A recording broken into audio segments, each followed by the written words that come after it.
Eto good news sa ating po mga kababayang may biyaheng panorte.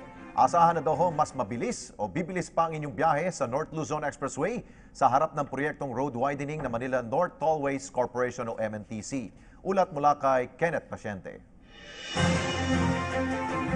Proyekto ng Manila North Tollways Corporation o MNTC ang pagkakaroon ng road widening sa NLEX sa Bulacan at Pampanga.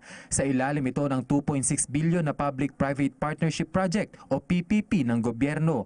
Layunin ng naturang proyekto na mapabilis at mapadali ang biyahe ng mga motorista at mapalawig pa ang lokal na negosyo sa Central Luzon. Matagal na itong hinihintay ng business sector, halimbawa sa San Fernando at saka sa Central Luzon. Medyo nagsisikip na rin tayo dyan. Pero yung pangmatagalan nito, yung para tulungan yung gobyerno, merong pinopromote ang Green City, for example, sa Clark at yung malapit ng itaguyod yung Clark International Airport.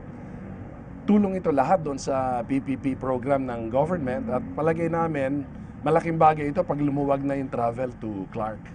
Mayroon itong 64 new lane kilometers na expressways mula Santa Rita hanggang San Fernando at Dao hanggang Santa Ines. Dagdag pa rito ay ang pagpapagawa ng mga bagong tulay para na rin maibsan ang problema sa trapiko.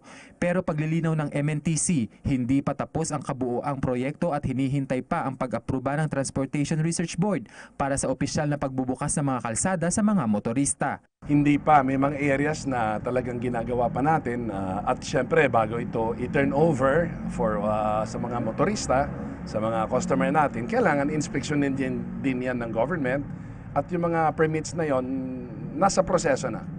Maliban dito, papailawan rin ng mga kalsada gamit ang mga LED lights. Paniniyak pa ng MNTC na mabubuksan na ang mga bagong kalsada na ito pagkatapos ng Holy Week.